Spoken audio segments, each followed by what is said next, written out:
sun plummet through the sky and the world plunge into darkness, Kratos knew this was not a sign from the gods. What treachery is this?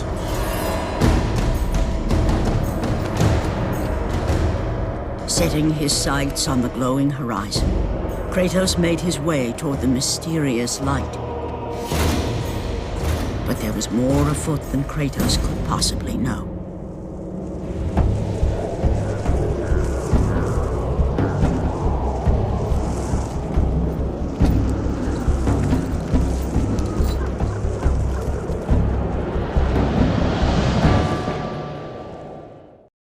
In the darkness, Morpheus, the god of dreams, awakened to a world where he and only he wielded power. The land was slowly overrun by a black fog that engulfed everything it touched. I bring the might of Persia and the sacrament of purification. My basilisk cleanses this land so that it may embrace the glory of the Persian Empire.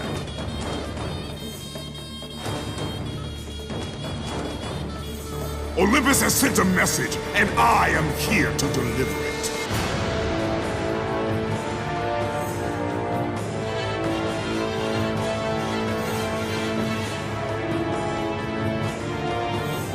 Spare my life, and I will give you all that you ask. You have nothing I want, Purge.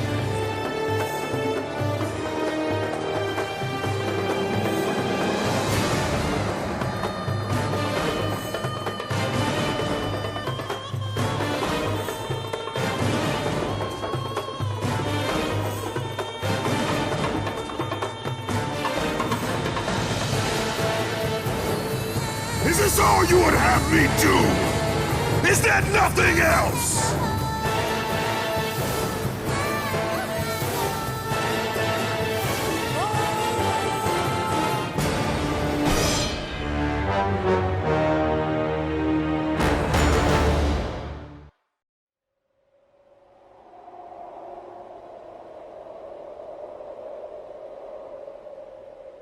Hello everyone, and welcome back to another episode of Let's Play God of War, Chains of Olympus. Sorry for the abrupt end last time, but again, I go ahead and edit all these videos first and just record over the final completed edited version, so sometimes the end just sneaks up on me. Anyway, welcome back, Chains of Olympus.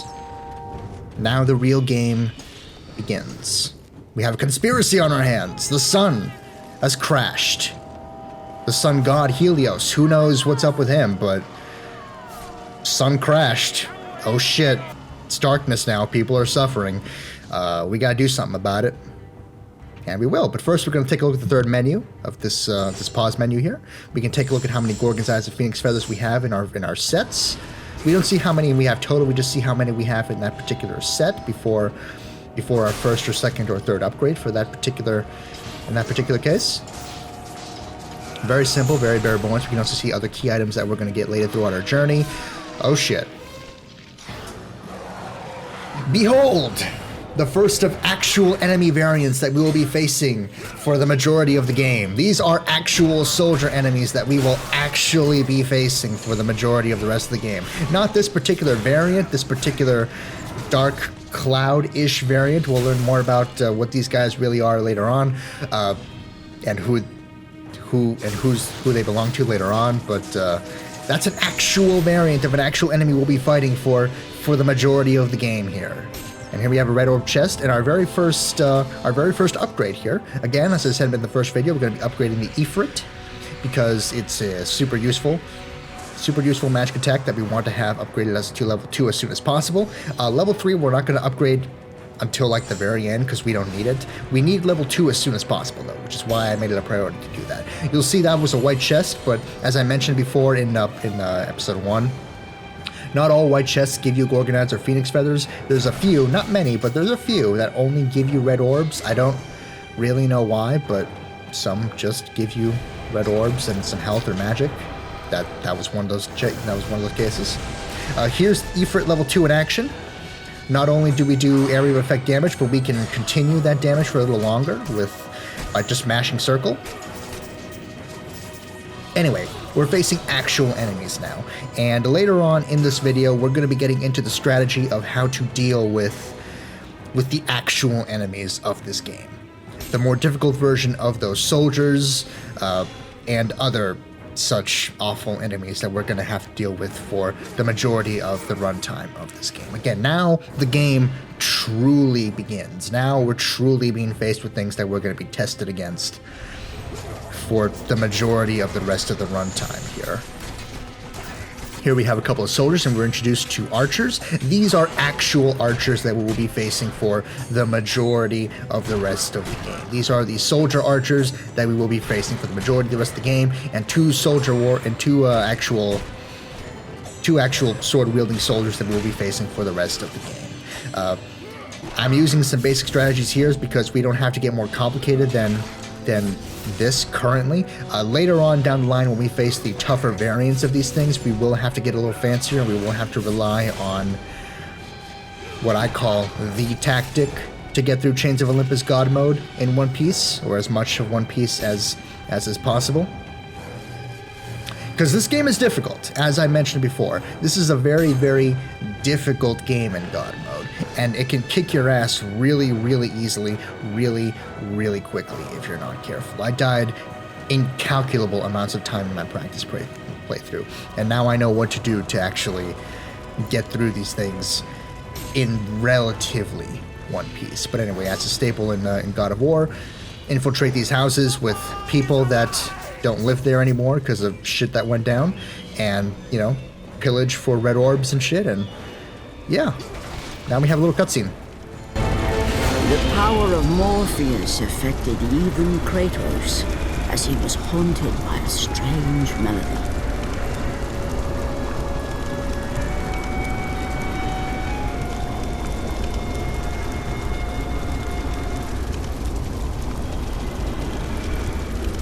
So the story of this game is wonderful. By the way, go ahead to this little corner here for a little secret chest. Get yourself another Gorgon's Eye and our very first health upgrade, as you'll see. But yeah, I love the story of this game. The story of this game is really wonderful. It's very simple. It's very straightforward.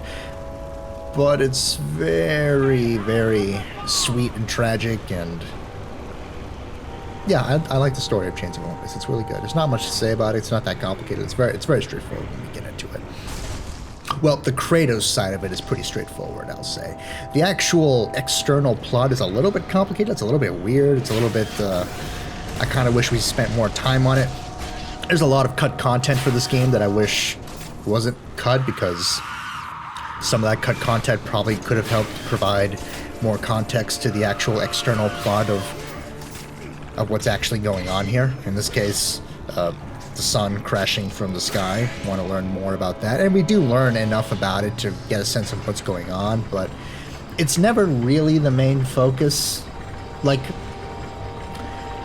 they say it is often. By the way, close this gate as soon as possible, or else we'll be dealing with infinite numbers of these Morpheus Medusas, and all these creatures of darkness here are agents of the god of dreams, Morpheus, who is now invading the land because the sun doesn't exist right now because it's crashed to the ground. Anyway, the actual plot, it all makes sense. It all fits together. It's just that they don't spend that much time on it, and they don't really focus on it that much throughout the adventure. They pretend to focus on it because of all the running commentary of how you're searching for Helios, and Helios is there, and Helios is this, and Helios is that, blah, blah, blah, Helios. But you never really feel the weight of hunting for Helios, and in some cases you're probably not even going to realize where Helios is, even though it's going to be pretty obvious where he is by people telling you. But really, like, the first time I played this game, I knew that we were searching for Helios and stuff, but like halfway through I kind of lost the plot on searching for Helios, and we were just kind of faffing around. But in reality, reading the Wikipedia entry for Chains of Olympus reveals that a really important visual thing that's going to become very obvious in the second half of the game is Helios, is the goal that we're searching for. It kind of, by the way, got to grab that torch to light a fire here to make your way to the fog. You walk very slowly with that torch. You can't move any faster, so I just sped that up. Yeah, the plot is good. It's just not focused on a lot. Like the actual external searching for Helios plot is not focused on a lot. It's focused on right now, obviously, because, you know, we're dealing with the very immediate consequences of not having Helios here with all this Morpheus bullshit going on.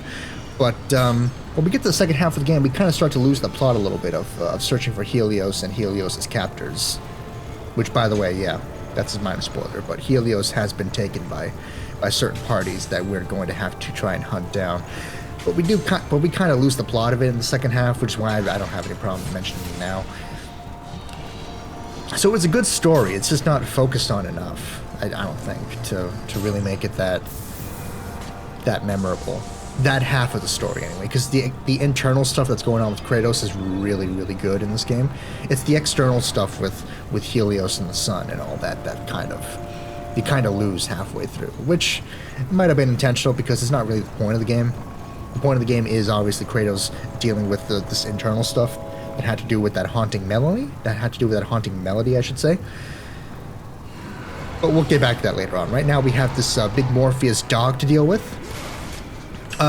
Very simple to deal with at this early point of the game. It's just going to try to attack you. If it actually succeeds in attacking you, it's going to do that breath attack. It only does that if it actually manages to land a hit on you. If it doesn't, then it's not going to do that. It also has a attack where it pins you down to the ground. I sped this up because this is very boring and very, very samey. It also has another attack where it pins you down to the ground, but we're not going to see that for a while. We will see that eventually, but not yet. For now, though, we have the QTE. Now, this is what I was talking about in part 1, the QTEs of the rotating the analog sticks. Man. I started this battle with practically full health, but because I messed up that QTE the first time, I got it here, obviously. I messed up the QTE the first time. Look at how much health I lost. I lost almost half my health, most of that due to failing the QTE. So in some cases in Chains of Olympus, you don't want to actually engage in QTEs. For the Morpheus dogs, I don't recommend engaging in QTEs if you can help it. If you mess it up, you're going to take a lot of damage, and it's really easy to mess up the QTEs for the dog enemies. Thankfully, most bosses don't have you do the moving the analog stick in a certain direction, but some enemies do, like that dog, so I would recommend not actually engaging in that QTE if you can help it. Boreas, the North Wind. Here are the 3 steeds of Helios' sun chariot, because in Greek mythology the sun is not actually a star in the sky, it's actually this flaming chariot that is being piloted by the god of the sun, Helios. And it's being run by these 3 steeds that Helios commands to fly across the sky. It's pretty cool. It's nice Greek mythology stuff. I like Greek mythology a lot, so it's very nice to see that. Save point there. New area, Temple of Helios. And as Kratos approached the temple, it became clear that the task ahead was more than he could have ever imagined. Once again, the strange, lingering melody could be heard through the black fog of Morpheus, haunting Kratos. Welcome to our first major area of the game, the Temple of Helios. Yeah, so far we've just had Attica and the city of Marathon. Those were pretty short areas in comparison. Attica being our cold open, the city of Marathon being a very short transition area. Now we have our first major area of the game, that being the Temple of Helios right here. The temple, as we'll learn, being the actual sun chariot that flies across the sky, lighting up the world below it. But yeah, this is our first major area of the game. Our first big quote-unquote dungeon of the game is this temple. Pretty cool. Not much to write home about just yet. Like I said, a lot of cut content for Chains of Olympus, and just, you know, had to keep cutting back the scope because of Ready at Dawn's deadline for 2008. Meant that they just had to keep cutting back the scope of Chains of Olympus. Yeah. A lot of cut content. You can see that pretty clearly in the Temple of Helios compared to other areas. The Temple of Helios doesn't have a major boss battle to it. nor does its adjacent area, the Caves of Olympus. We'll talk more about that after this this next cutscene. But yeah, the temple is just a big long dungeon with no major payoff because, again, short game. Anyway, cutscene. The temple on which Kratos stood was the sun chariot of Helios, the very chariot that the fire steeds pulled across the sky every day, allowing the brilliance of Helios to shine down on all mankind. Kratos. Athena, what madness has befallen us? Kratos, there is not much time. Olympus needs you. I grow tired of the gods' requests, Athena. I have given enough. Now take these nightmares from my head. It is not for you to say when your servitude ends. You will earn your freedom in time. But for now, Olympus needs your unquestioning obedience. The god of the sun has been torn from the sky. This temple on which you stand is the chariot of Helios. Without their master to reign them, the fire steeds have driven the sun chariot into the earth. And without Helios, there is no one to keep Morpheus from seizing permanent power. Many of the gods have fallen to a deep slumber. Soon, all will succumb to the black grip of Morpheus. What would you have me do? You must find Helios and return him to the sky, lest the world of gods and man be lost forever. Only his light can release the grasp of Morpheus. Athena! Athena!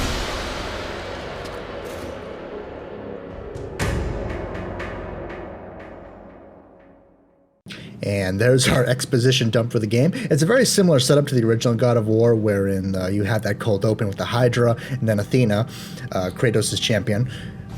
The goddess that champions Kratos' servitude for the gods, the goddess of wisdom and war, gives Kratos a big task. In that game, it's, well, we'll get to it in that particular game. But in this game, it is actually finding Helios and returning him to the sky. It's a very similar setup to the original God of War. Cold open, Athena gives you a big task for the main portion of the game, and you go and do that for the majority of the runtime. It's pretty cool. And a pretty nice little nod there, while still keeping it interesting and fresh there. Anyway, I was talking about the cut content of Chains of Olympus. Obviously, I don't know for certain what was cut and what was not cut. There's a lot of videos and stuff that we'll take a look at the extras in the extras episode of a lot of the cut content, or at least some of the cut content of Chains of Olympus, because Ready at Dawn, like Santa Monica Studios, are very open with their development process and what they did and didn't do for this game and for Ghost of Sparta. And Santa Monica very open with what they did and didn't do with Ascension and all the rest of the mainline God of War games that they made. But still, it feels like there should have been like some kind of a big boss here at the end of the Temple of Helios. Obviously, I get it, again, that we're building up to, chronologically, we're building up to this, to the more epic adventure of the original God of War, so we don't want to get too big too quick with Ascension or Chains of Olympus. But still, it feels like there should have been a boss here. We'll talk more about how this area feels a little off later, because right now we have to deal with satyr bombers. And that's what I like to call them, because they're satyrs, goat people that throw fucking fire bombs at you, and they are one of the most annoying enemies of the game. That fire does a ridiculous amount of damage. It also damages the satyrs themselves, so if you can lure them into the fire, that's great. If not, then fuck you, they do a lot of damage. You're gonna see me struggle with these guys a lot. These guys suck. They're so fucking difficult. I don't die yet. I don't start dying until the third episode of this series. But holy shit, these guys are awful. Their QTE is also a fucking analog stick QTE, so you probably don't want to do QTEs for these guys either. You want to keep attacking them, spending more time to allow them to either ram you with their goat heads or throw more fucking fire bombs at you to deal ridiculous amounts of damage. Don't try to open that door there, because if you do, the satyr bomber behind the gate to the left there, it's just going to snipe you and kill you. Instead, you're going to want to head down those stairs on the left. I'm just exploring. ABE, always be exploring for additional chests and breakables and stuff. Here we go. Now we're going to deal with some satyr close combatants who don't throw bombs but actually get up close and personal with their blades. And now you're seeing the main strategy of Chains of Olympus at work here. You saw me launch these fucking satyrs into the sky by holding down the triangle button. You'll see me do it again in a moment once I actually have an opening here, but these satyrs have me pinned down, so I make a jump there.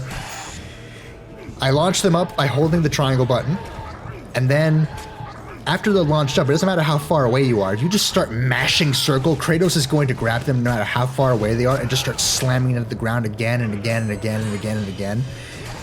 You see how far away I am? I still manage to grab them. I keep tossing them to the ground. Do this again and again and again until they're dead.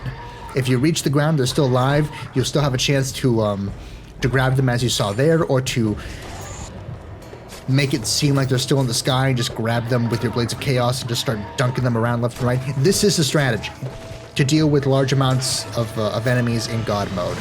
Very difficult enemies in God mode. You want to launch them up with your Blades of Chaos. You want to mash circle to do as much damage as possible before you hit the ground. And then when you do hit the ground, keep mashing circle, because there's still going to be a chance that you're going to be able to do another grab attack that does decent fixed damage to give you an easier time with the battle. Important thing to note when you launch enemies into the air, other enemies do not attack you when you launch enemies into the air. This, you saw that in the previous battle, but it's going to become more obvious in the next battle. The next battle really kicks your ass if you don't know to do this to make it easier for yourself. You have to do two things. You have to use that launching strategy that you'll see again in action. And you also have to take advantage of that God of War Ascension thing that we talked about in Ascension, where if the camera is not on a particular enemy, they're not really going to do anything. You want to use those two things in tandem, because that's still a factor in Chains of Olympus, still a factor in the Greek mythology games. This is a really long fight, so I sped it up. But you're seeing the strategy in action. I launch enemies up. I use circle to just slam them into the ground again and again and again, however I can. I go to a corner so that not all the enemies are attacking me at the same time, especially not the fucking bombers. This is a battle between satyrs with blades and satyr bombers. And again, you're seeing once I launch an enemy into the air and start using the grab attacks, that they don't actually attack me once I actually connect with an enemy. Because if I just launch myself up into the air with then they're just going to attack me anyway. Those satyr bombers sometimes have invincibility frames that prevent them from being launched in the air. Just keep at it. Keep trying to launch enemies into the air. Keep the camera... Make sure the camera is not focused on too many enemies at once. The minimal amount of enemies, the better. There's a lot of enemies in this particular fight. This fight can really kick your ass if you're not careful. I speed it up. It still takes a while because this strategy, while very effective, is very slow and time-consuming. And, you know, I mean, you're seeing it. It's effective, but it takes a fucking while.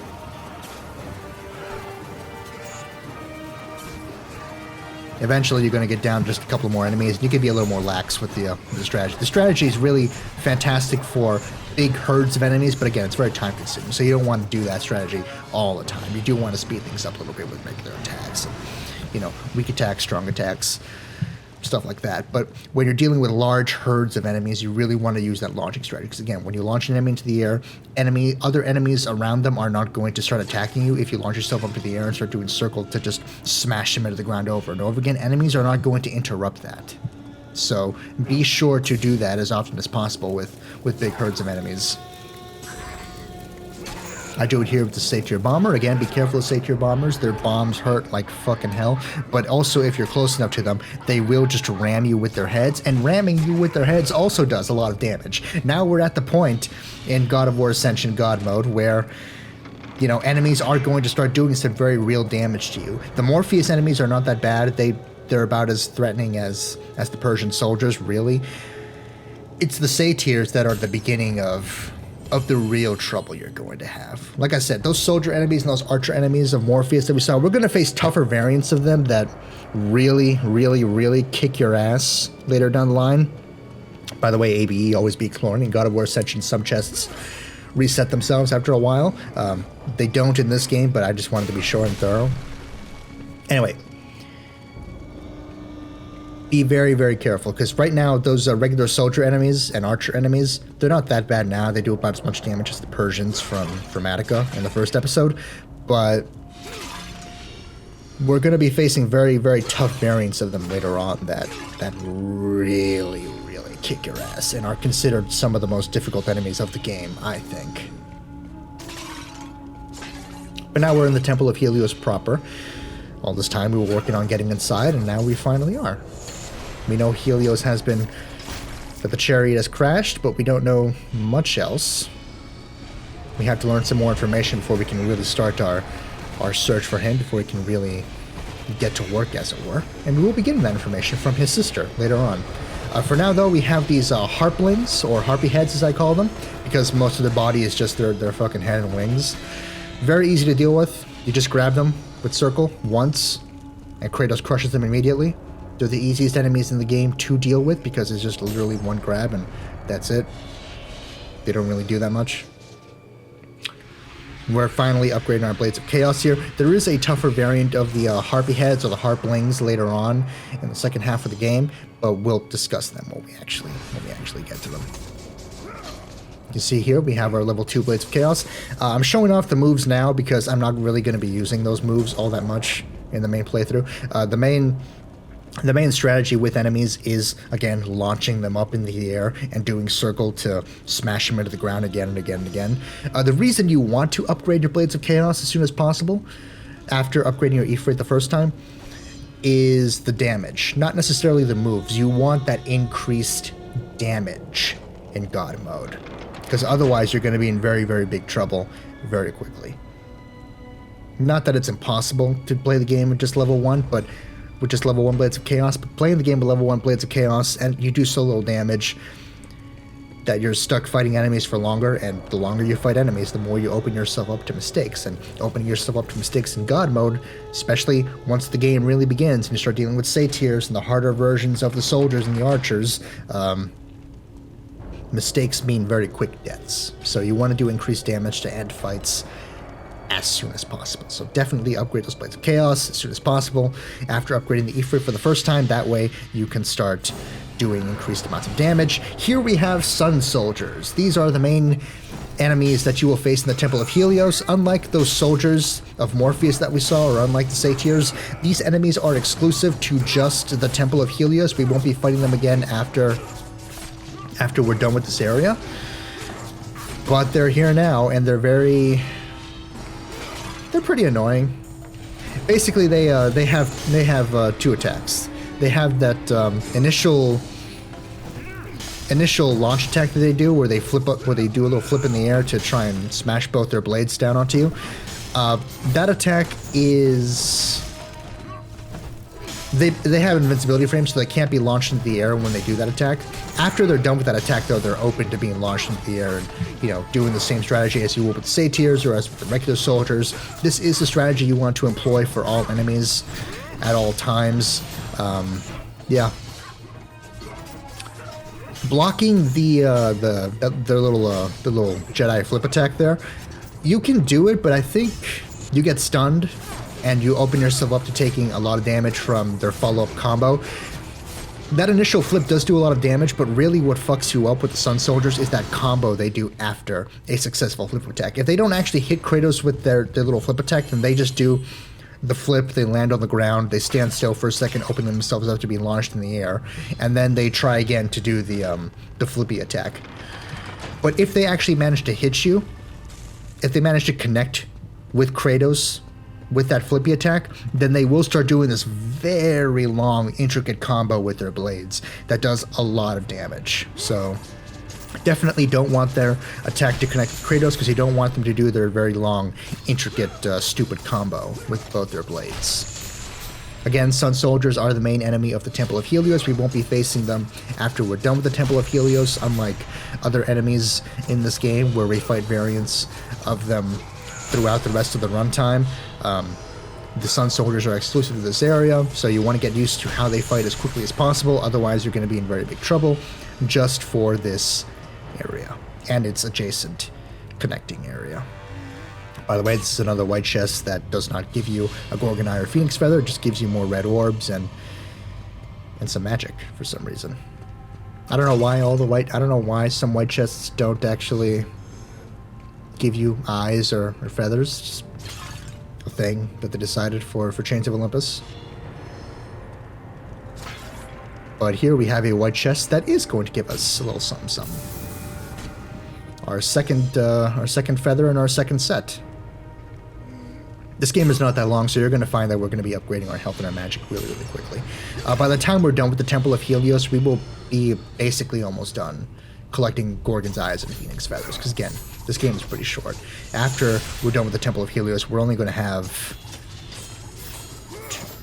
like 3 more major areas that we explore, and then we're done. This elevator battle is very difficult. As soon as it begins, you want to launch one of the Sun Warriors into the sky as soon as possible just to get a free kill. You have to deal with, I believe, 6 Sun Soldiers here. So, again, don't be afraid to use Ifrit. Very powerful spell. It doesn't stun them. It doesn't stun them like it does other enemies, but it does do damage to them. So feel free to use Ifrit if you find yourself in a tight spot with multiple enemies there. You saw I got hits, so now they start doing their stupid intricate little combo there with both their blades. Don't try not to get hit by that flippy attack. It does major damage to you, and the following combo can be, you know, very, very awful and can kill you very, very quickly. After they do a failed flip attack, you can go ahead and launch them into the air.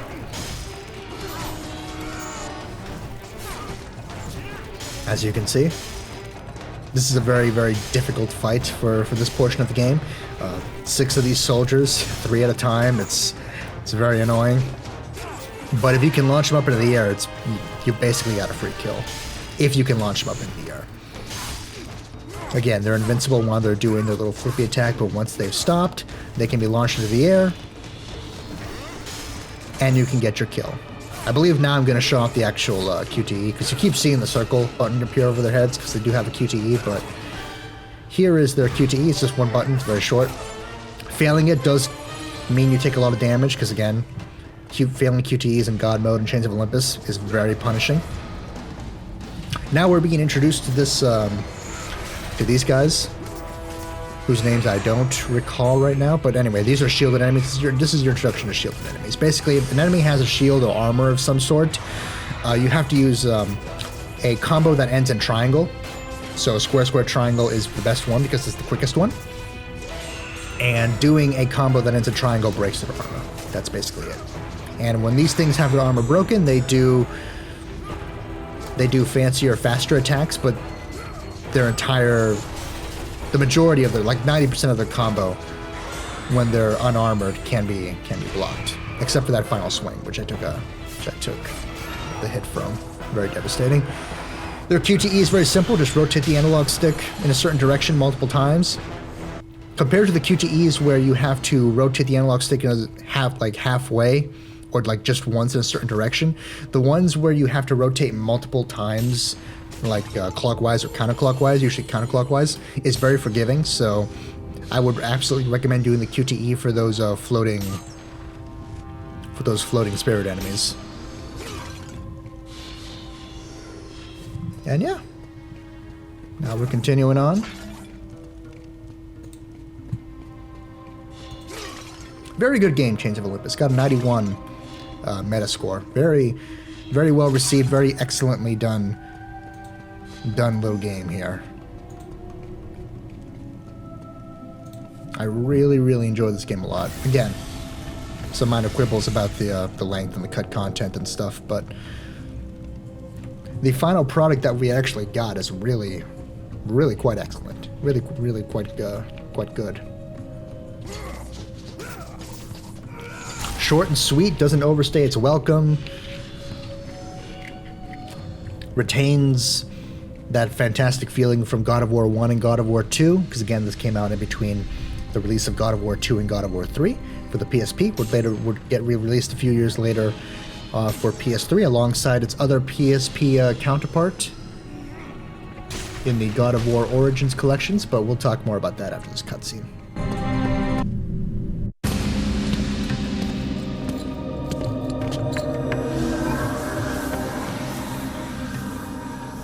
I am grateful you have come, Ghost of Sparta. The Titan Atlas has been freed from the pits of Tartarus, and has taken my brother Helios from his rightful place in the sky. What does Atlas want with the Sun God? Helios holds within him the power of the sun, a power so great it can destroy the world. It cannot be trusted in the hands of a Titan. Please, take the sun shield from his throne, walk through the gates of Olympus, and you will find me. Hurry, Kratos. Even now, my brother suffers at the hand of Atlas. Okay, a little bit more exposition dump there. Atlas is the person who took Helios and apparently caused his fucking sun chariot to crash into the ground. People that play God of War 2 know who Atlas is. We have not got there yet, obviously, but we will. Anyway, as I was saying, originally this game came out for PSP, very well received, very well loved, very well done. Re-released a few years later, following God of War 3. And following the release of Ghost of Sparta on the PSP, this game was remastered for the PlayStation 3, alongside the Ghost of Sparta PSP game, which we'll be getting into later down the line. In 2011, again, also very well done. That's the version I'm playing here again, once more. Yeah, this is a wonderful little game. I really, really enjoy basically everything about it. Tight combat, though in the higher difficulties, obviously you have to rely on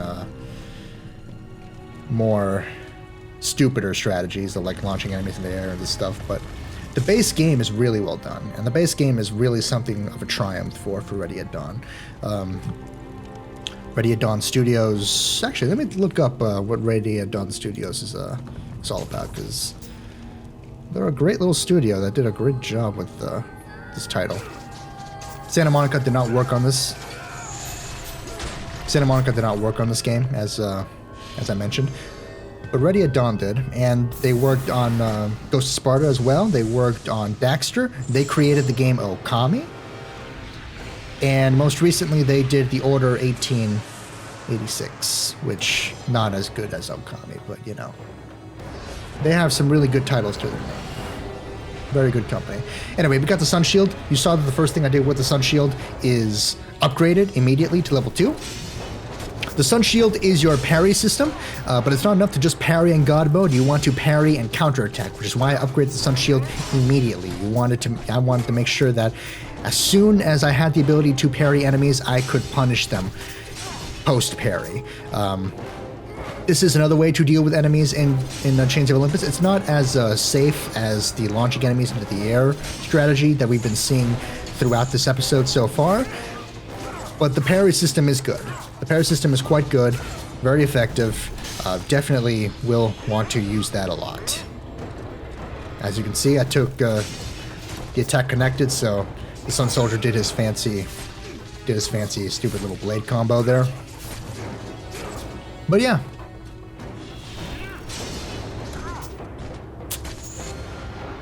Good stuff. I'm looking at the webpage for Ready at Dawn. Did they do anything after Order 1886? They didn't close down. They're just not doing anything right now. That's weird. Alright, well, whatever. Anyway. Parry system, good. You want to make sure you upgrade that immediately. So that's why I wasted absolutely no time as soon as I got the Sun Shield to upgrade it.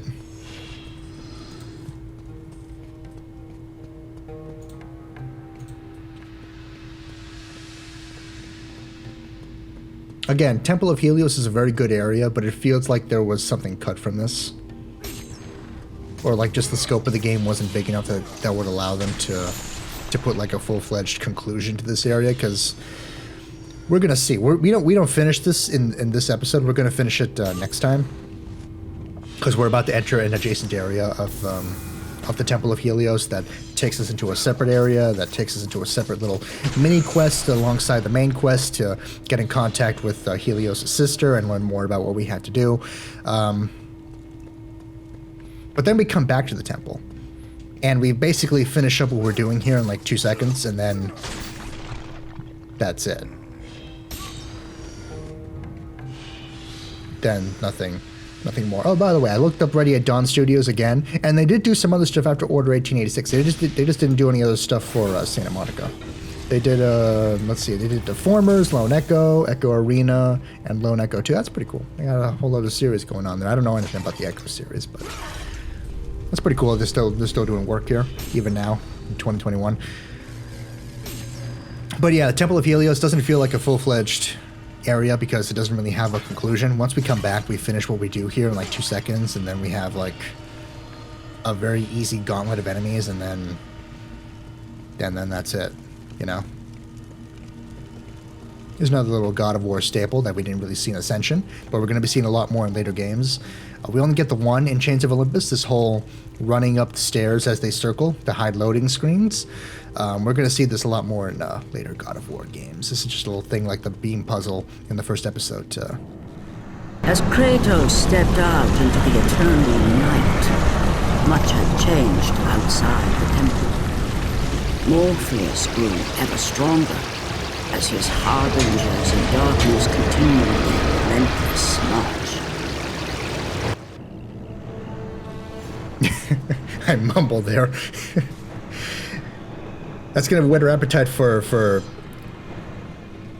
stuff to come later on in the main series, is what I was trying to say, as I mumbled there. Anyway, moving on. We have another battle here. We have some more Morpheus archers, and we have another Morpheus dog to deal with. There's actually 2 dogs in this battle. They don't both appear at the same time. It's just one at a time. So just deal with them as you've been dealing with them this whole time. Block its basic attacking, parry it if you want. But now that we have increased damage, it's going to take less time to actually deal with this dog than before. Still not that exciting, huh? Anyway, Chains of Olympus, like God of War Ascension, does have the staples of the main God of War titles.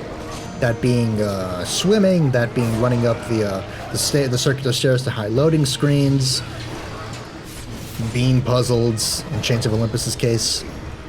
Chains of Olympus having the rotating stairs to high loading screens and the beam puzzles that Ascension did not have, because by that point the series had outgrown those things.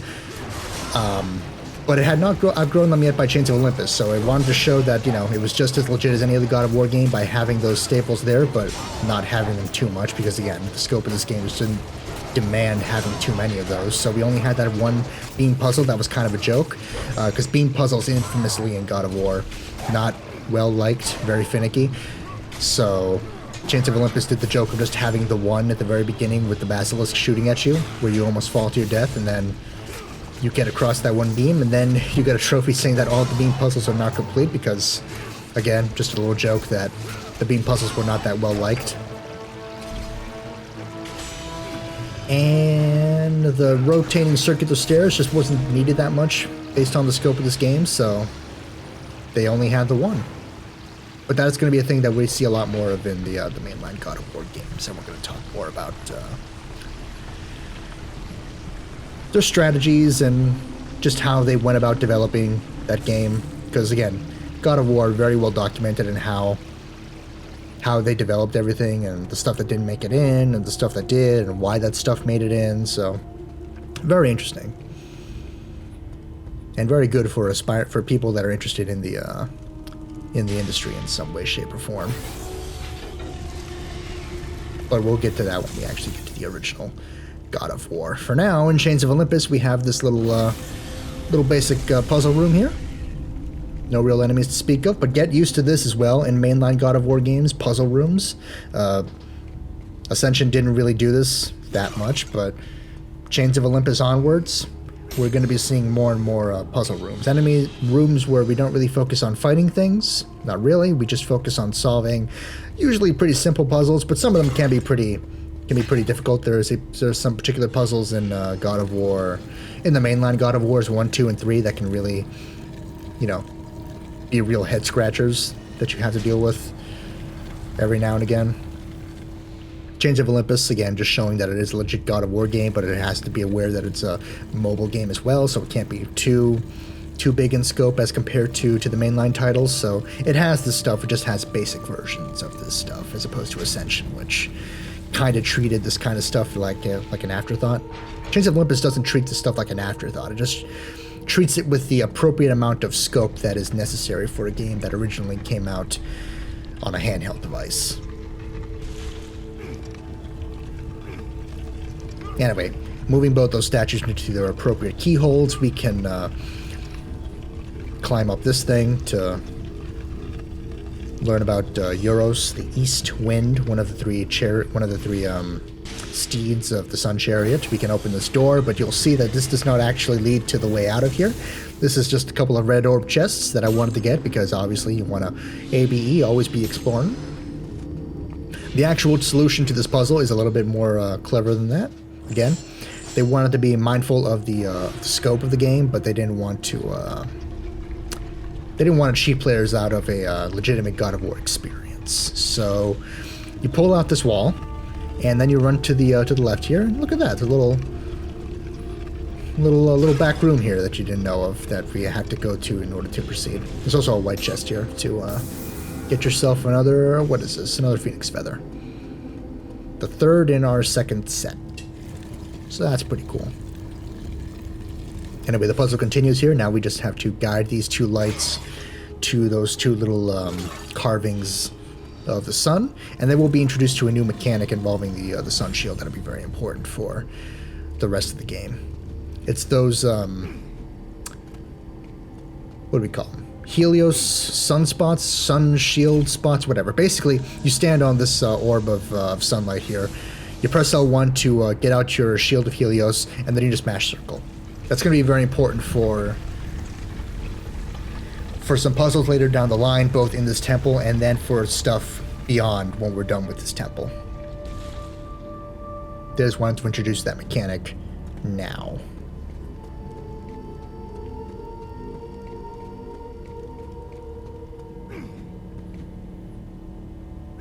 But we're almost done with the video, so I hope you enjoyed. We're going to have a very brief little cutscene here, and then I'll be back to talk a little bit more for the last minute or two. And